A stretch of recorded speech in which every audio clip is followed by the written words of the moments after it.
কারসাজি যদি হয়ে থাকে তাহলে এই মৌলভীবাজার ব্যবসায়ী সমিতির ভূমিকাটা কোথায়? আমাদের যাতে কমে বিক্রি করে দেখান না, আমি চ্যালেঞ্জ করলাম। আপনারা আমাদেরকে ওই মুনাফাখোর বিভিন্ন সময় বিভিন্ন তকমা দিতে পারবেন, কিন্তু বাস্তবায়নে আপনারা পূরণ হবে না।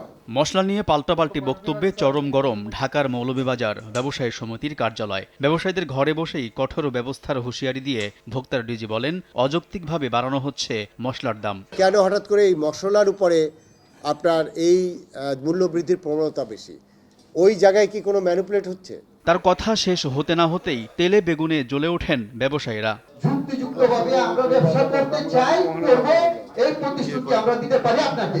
ডিজির বক্তব্যের বিরোধিতা করে ব্যবসায়ীরা দাবি করেন, কোনো সিন্ডিকেট নয়, ডলার সংকট, এলসি সমস্যা ও অযৌক্তিক শুল্ক আরোপের কারণেই বাড়ছে মশলার দাম। যে পর্যন্ত বাণিজ্য মন্ত্রণালয় এবং জাতীয় রাজস্ব বোর্ড, অর্থ মন্ত্রণালয় সমন্বয় না করবে সে পর্যন্ত যত মিটিং করেন না কেন এটার কোনো সুফল ব্যবসায় আসবে না। 3000 টাকা শুধু তো ডিউটি চলে যাবে, তো এটা কি আমার দোষ রে ভাই? আপনি এরকম আইন করছেন কেন? বৈঠকে ভোক্তা অধিকারের সব যুক্তিরই তীব্র প্রতিবাদ জানান ব্যবসায়ীরা। ক্যাশ মেমোর সাথে আমরা দেখলাম যে মূল্য তালিকায় প্রদর্শনকৃত মূল্যের যে ক্রয় মূল্য দেওয়া হয়েছে তার কোনো মিল নেই। আলতাফ হোসাইন, সময় সংবাদ, ঢাকা।